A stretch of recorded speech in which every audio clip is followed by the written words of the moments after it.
Update. My girlfriend has opened up to me extensively about the abuse she suffered.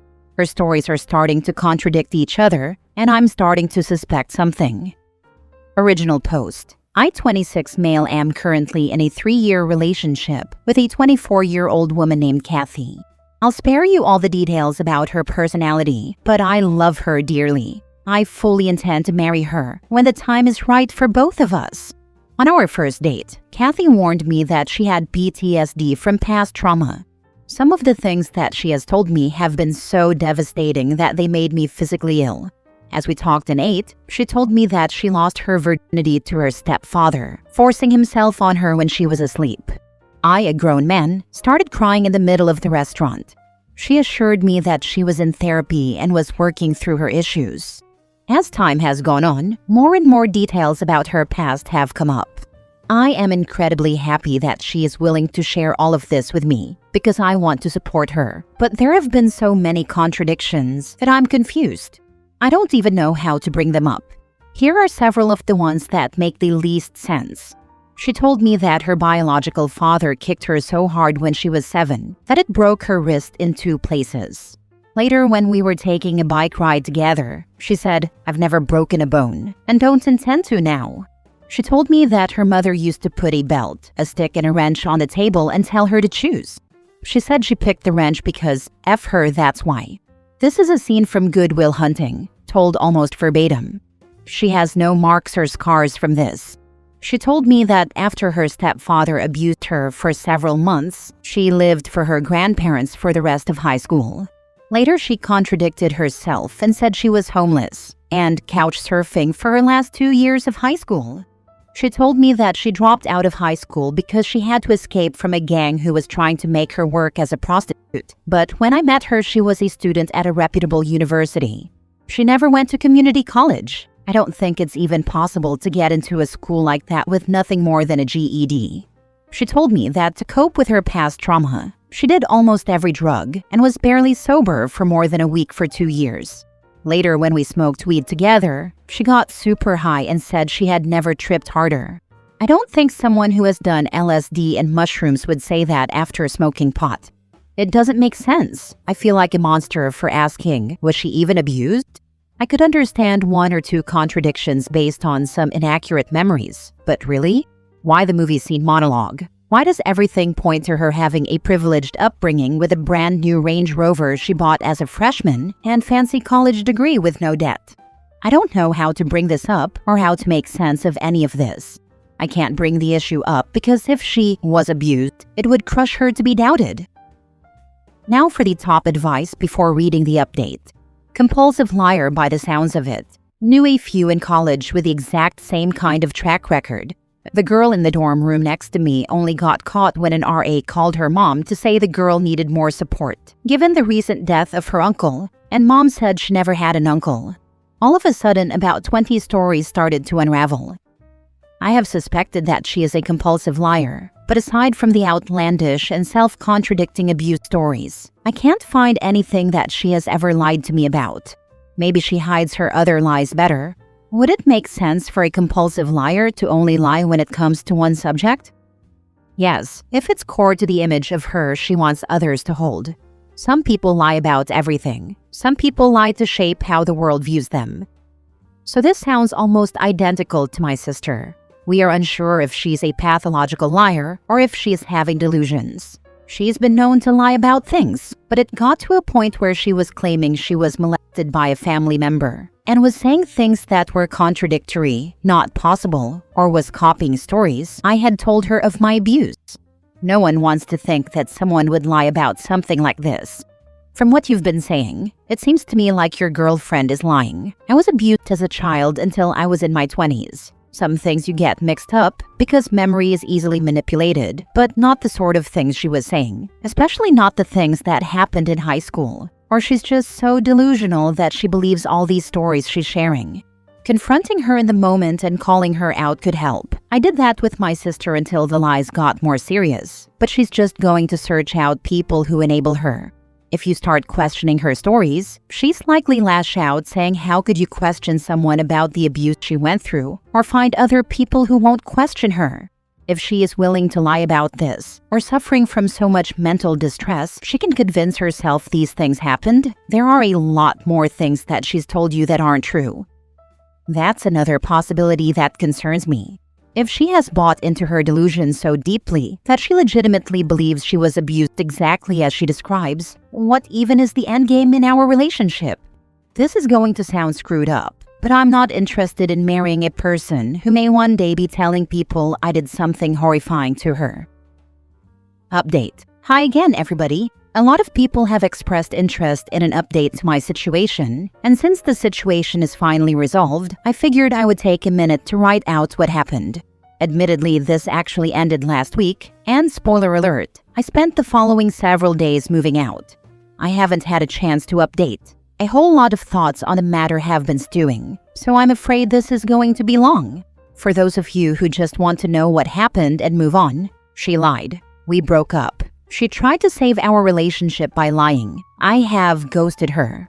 So, after reading through nearly every single response to my post, I came to two conclusions. 1. My girlfriend was lying about, at the very least, the extent of her abuse. And 2. She was only going to continue escalating these lies unless I put a stop to it. Many people told me both in comments and DMs that if I were to directly confront her about my suspicions, she would immediately gaslight me or deflect by calling me a monster for not believing her. I agreed this was likely, and so I went the route of stalking her on social media. I'm not proud of it, but I spent well over 10 hours stalking her on Facebook. I hadn't logged into Facebook since early in our relationship, but she seemed to be using it fairly often. Through my search, I discovered two things that she couldn't possibly explain away. She has another Facebook she uses for close friends and family. The Facebook page she has me on is reserved for friends from online games, giveaways, and so on. This all came to light when I started messaging her Facebook friends. I sent them a copy-pasted message. Hey, I'm Kathy's boyfriend. I know this is out of the blue, but would you mind if I asked you a question? I wanted to get her a gift and was hoping for a bit of advice. The majority of the people didn't respond. Fair enough. I assume many of the messages got automatically filtered.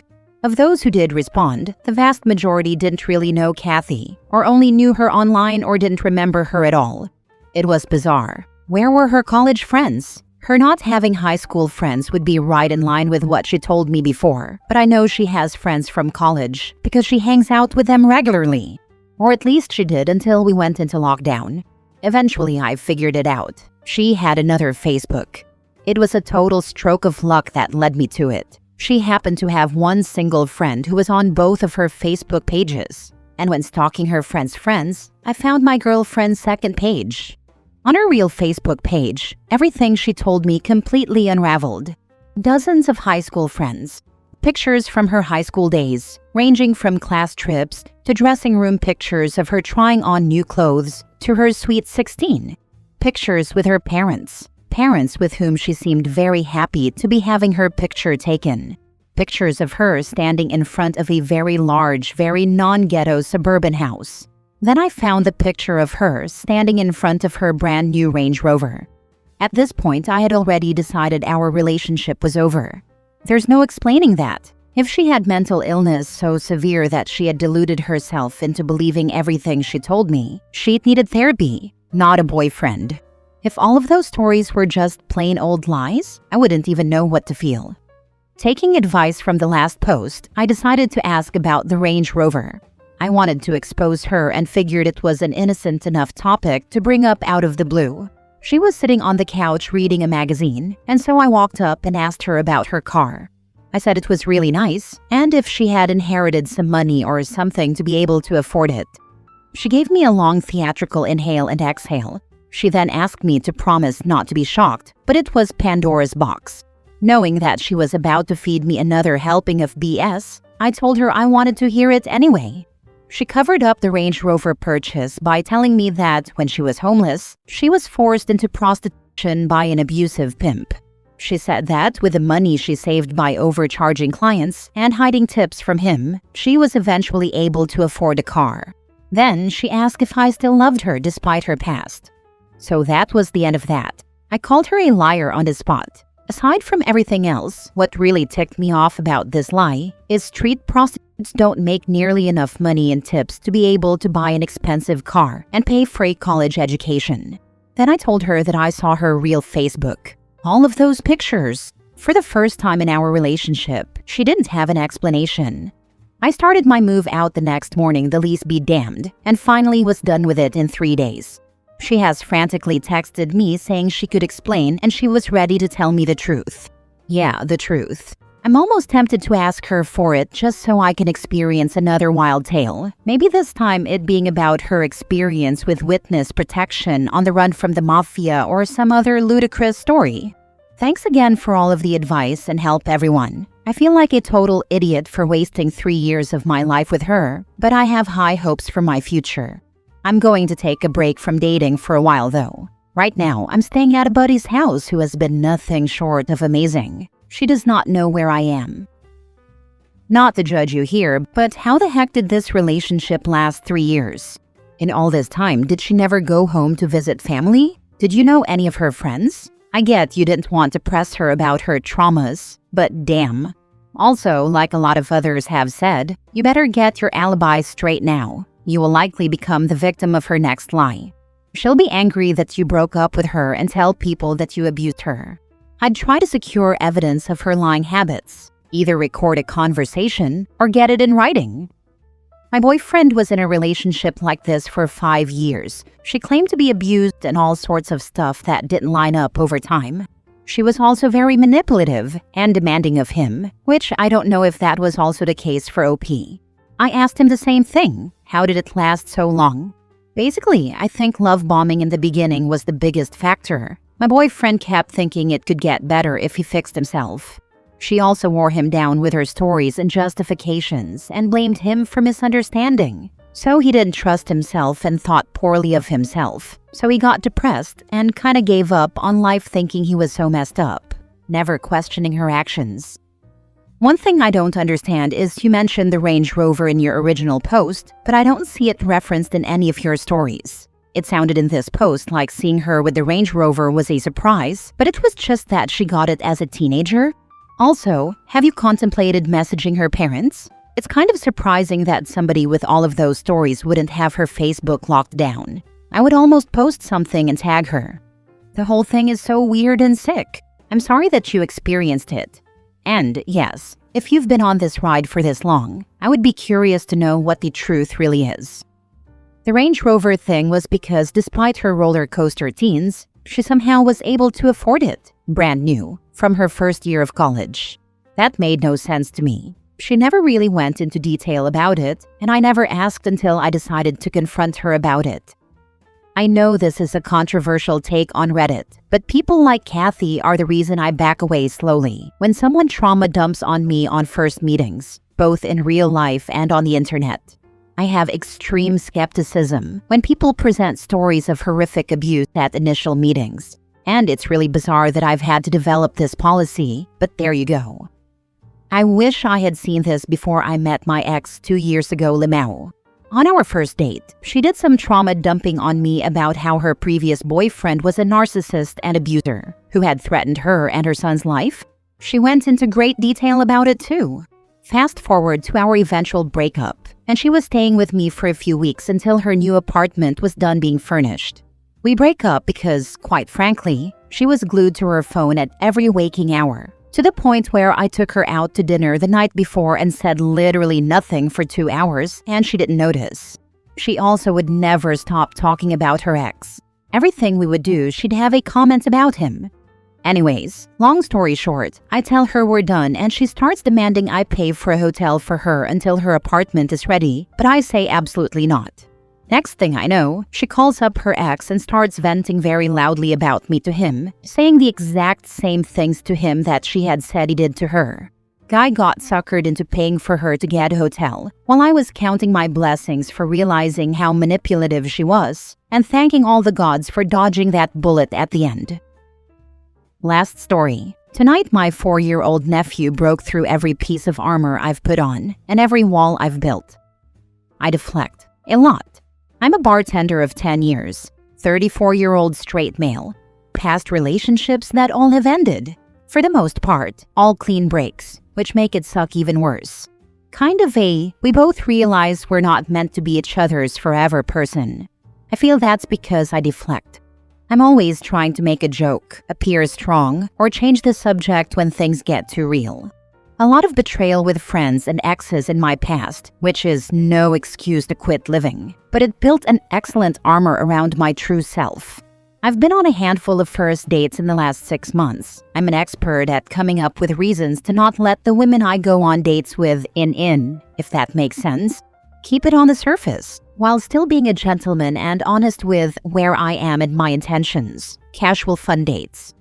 Tonight, my 4-year-old nephew was about to get in the car and go home with my sister and brother-in-law, but I was in the driveway, and he ran probably 25 yards, dead sprint, and I knelt down to his level, and he ran into my arms so hard it hit my soul. I couldn't let go of him. I got in my own car to drive home. We all met at my parents' house for my dad's birthday. I cried for the first 5 minutes of that drive, because that little kid cut through every part of me that I try to protect with pure, innocent, trusting love. All he knew was, that's my uncle, man. It was so beautiful. There wasn't anything expected in return. It was just his safe place. I wanted to stay in that moment for the rest of my life. I haven't been able to stop thinking about it, or about how I would go through hell and back for that kid. Man, this hit me right in the chest. Kids have a way of seeing through all the noise and going straight to the core of who we are. That kind of pure, unconditional love is rare, and when it shows up like that, it can break you open in the best way. You're clearly someone with a big heart, even if life has made you guard it a little tighter. That moment with your nephew wasn't just beautiful, it was real. And the fact that you felt it so deeply says everything about the kind of man you are beneath the armor. He sees it, and now maybe you're starting to see it too. Don't underestimate how much that kind of love can shift things. You deserve to feel safe being that open and soft, not just with him, but in the rest of your life too. Thank you. I rarely post on here, and to have such a heartfelt reply to a post that I already hesitated posting, just thank you. You're a kind soul, and please message me if there's anything on your mind that you need to vent about.